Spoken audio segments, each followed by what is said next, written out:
The title of the Gosho is Reply to Hoshina Gorō Tarō. Let's first listen to the background of this Gosho. Nichiren Daishonin wrote this letter in the 12th month of the 4th year of Bun'ei, 1267, when he was 46 years old, and addressed it to Hoshina Gorō Tarō, who lived in Kazusa Province to the north of Awa. Hoshina is said to have been a retainer of Sakuma Hyogo, the lord of Okitsu, and converted to the Daishonin's teaching along with his lord when the Daishonin returned to his native Awa Province in the autumn of 1264. From this single extant letter addressed to him, we can surmise that Hoshina may have previously been a follower of the True Word school but had converted to the Daishonin's teaching and had since maintained pure faith. In this letter, the Daishonin repudiates the Nembutsu and True Word schools, briefly stating the arguments that underlay his later remonstrations with government officials and priests of major temples. First, he points out that there are distinctions of relative superiority to be made among all the Buddhist scriptures, such as Hinayana and Mahayana or provisional and true teachings.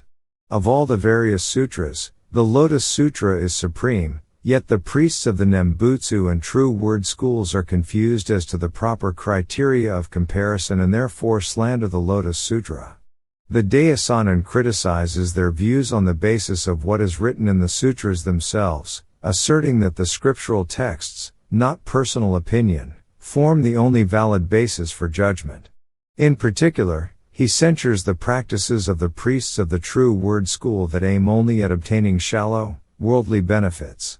He concludes that one should acknowledge as supreme the sutra that enables all people to attain Buddhahood. Now listen to the Gosho. After Emperor Ming of the Han dynasty dreamed at night of a golden man and dispatched emissaries to the western region, the two sages, Kashyap Matanga and Chu Falan, came to China and stood for the first time at the gates of Chang'an. From that time until the reign of Emperor Xuanzong of the Tang dynasty, the Buddhist teachings of India spread throughout China.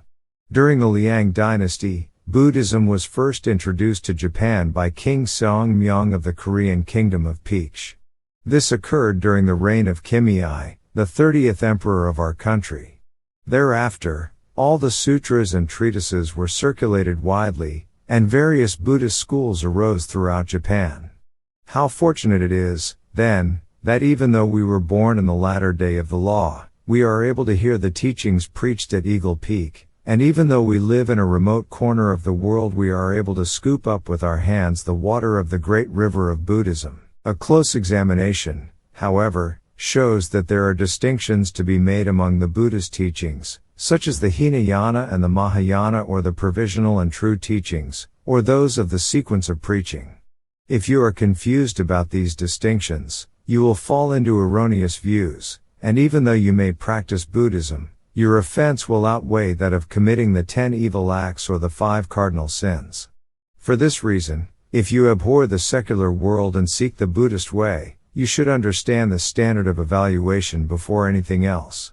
Otherwise, you are destined to follow the path of the monk shore of suffering and other slanderers.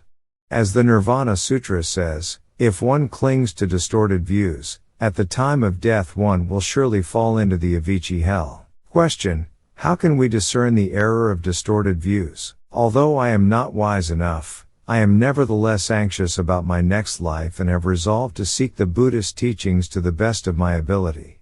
Therefore, I wish to know this standard of evaluation by all means. Should it be that I am adhering to distorted views, I will reflect on them and turn to the correct view. Answer: it can be neither discerned with our physical eyes nor perceived with our shallow wisdom.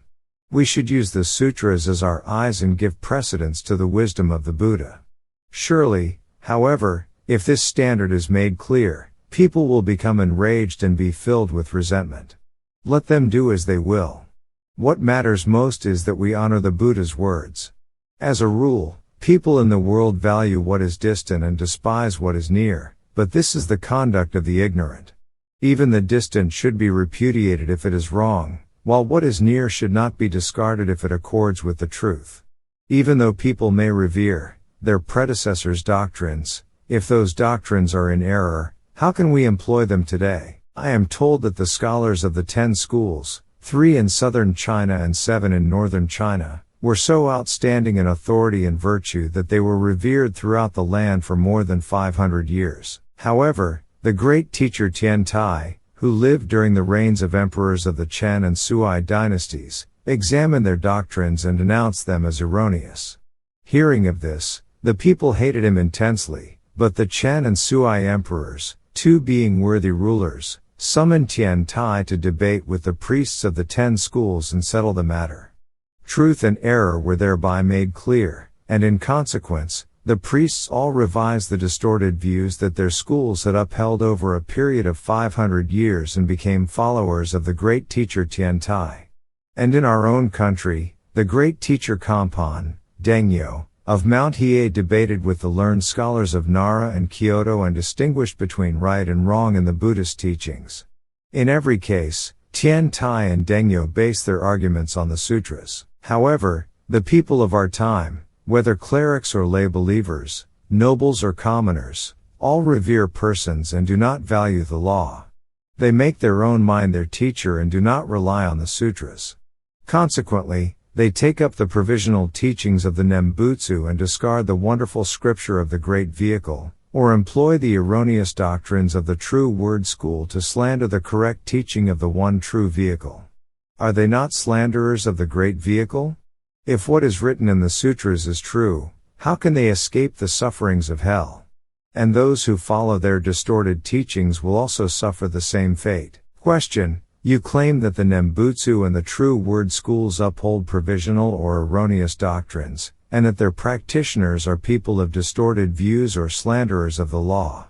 This seems very doubtful. The great teacher Kobo was a manifestation of Vajrasattva and a bodhisattva of the third stage of development. The true word doctrine is the most profound secret teaching. Moreover, the Reverend Shantao was an incarnation of the thus come one Amida, the Lord of the Western Land, and the Honorable Hunen was an incarnation of Bodhisattva great power. How can you call such honorable priests men of erroneous views? Answer: Such criticism must of course not be leveled on the grounds of personal opinion. The matter must be clarified on the basis of the sutras. The statement that the true word teaching represents the most profound of all secrets derives from the assertion that the Susatakara Sutra should be ranked as the king among the 3 true word sutras.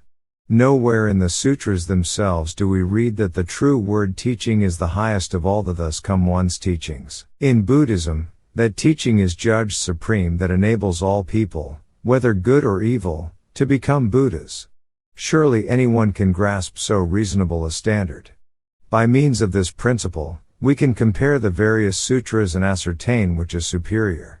The Lotus Sutra reveals that even the people of the 2 vehicles can attain enlightenment, but the true word sutras do not. Rather, they categorically deny it. The Lotus Sutra teaches that women are capable of attaining Buddhahood, but the true word sutras make no mention of this at all. In the Lotus Sutra, it is written that evil people can attain enlightenment, but in the true word sutras there is nothing about this.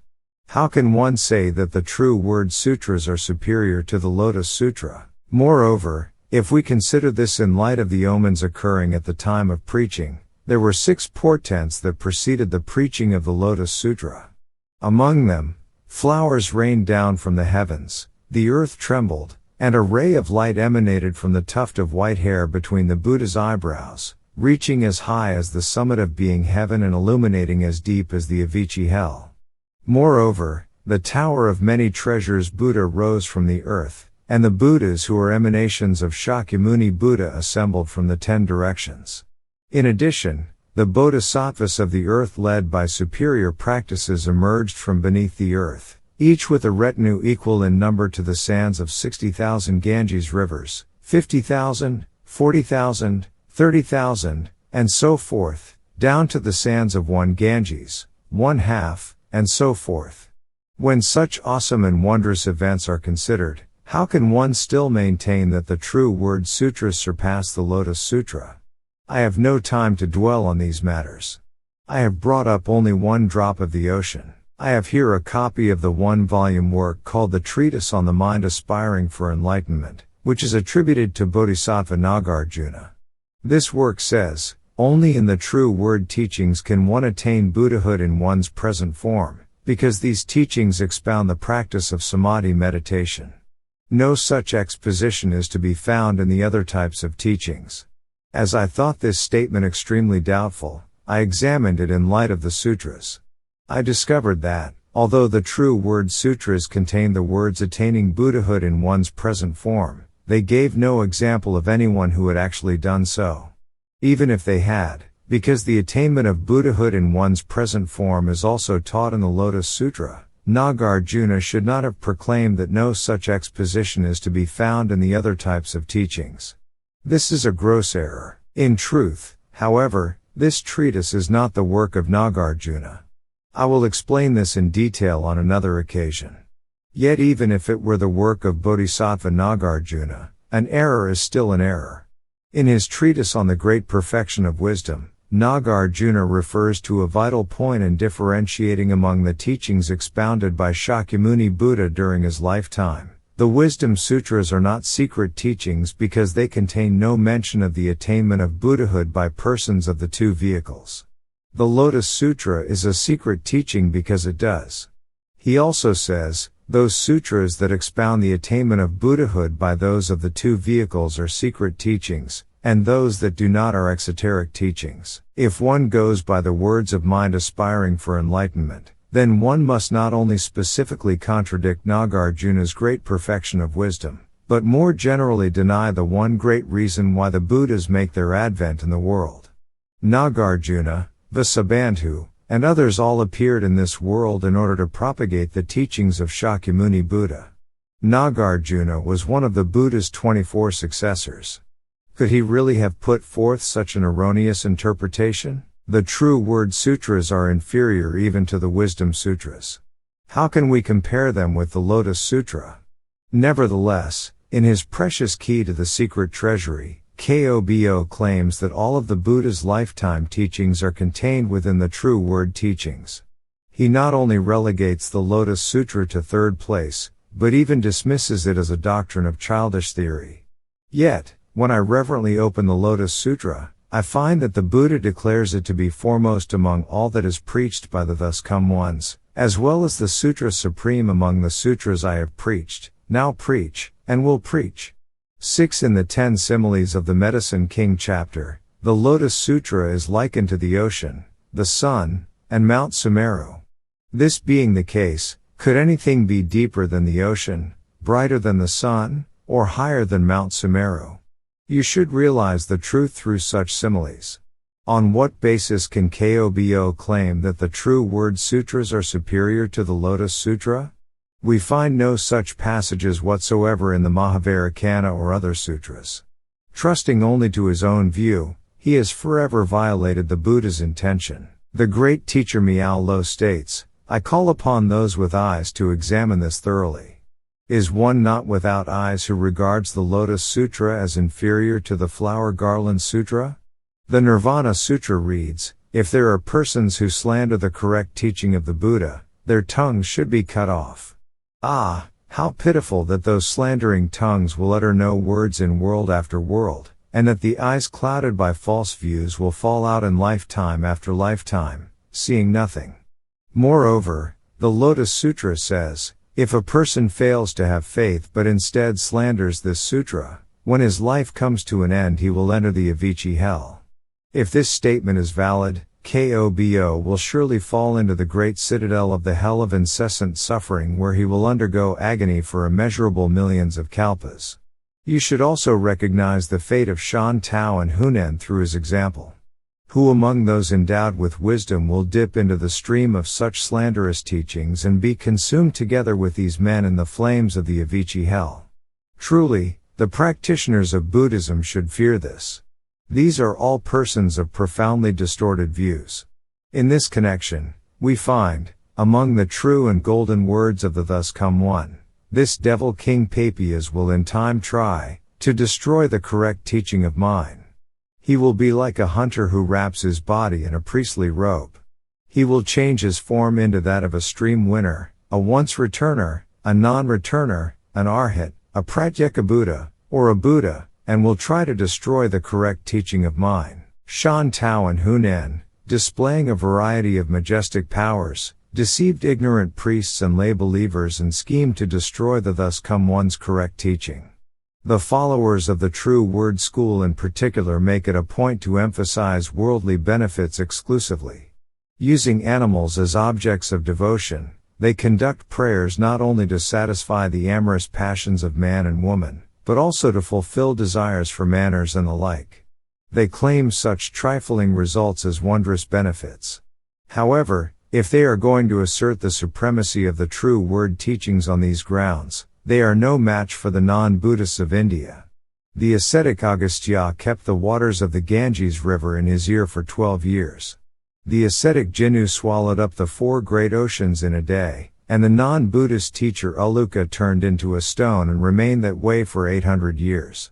How could the results of the True Word school's prayers surpass these? The ascetic Gautama assumed the form of the god Shakra and preached for 12 years, while Kobo transformed himself into Vairocana for an instant. Judge for yourself whose powers are the greater. If you believe that such transformations are significant, you might just as well believe in the non-Buddhist practitioners. Yet it should be known that, while the non-Buddhist practitioners possess such impressive powers, they could not escape the flames of the Avicii hell, not to mention those with only trivial powers of transformation. Even less can slanderers of the great vehicle avoid this fate. The priests of the True Word school are evil friends to all living beings. Avoid them, fear them. The Buddha states, have no fear of mad elephants. What you should fear are evil friends. Why? Because a mad elephant can only destroy your body, it cannot destroy your mind. But an evil friend can destroy both body and mind. A mad elephant can destroy only a single body, but an evil friend can destroy countless bodies and countless minds. A mad elephant merely destroys an impure, stinking body, but an evil friend can destroy both pure body and pure mind. A mad elephant can destroy the physical body, but an evil friend destroys the Dharma body. Even if you are killed by a mad elephant, you will not fall into the 3 evil paths. But if you are killed by an evil friend, you are certain to fall into them. A mad elephant is merely an enemy of your body, but an evil friend is an enemy of the good law. Therefore, even more than venomous serpents or malevolent demons, one should fear the evil friends who follow Kobo, Shan Tao, and Hunan. This is just a brief clarification of the error of holding distorted views. The messenger is in such a great hurry that I have written only a small part of what I had to say. When an opportunity arises in the future, I will write to you again, examining sutras and commentaries in detail. Never show this letter to anyone. If I survive until then, I will visit and talk with you in the autumn of next year, as you requested. With my deep respect, Nichiren, the 5th day of the 12th month. Reply to Hoshina Gorō Tarō.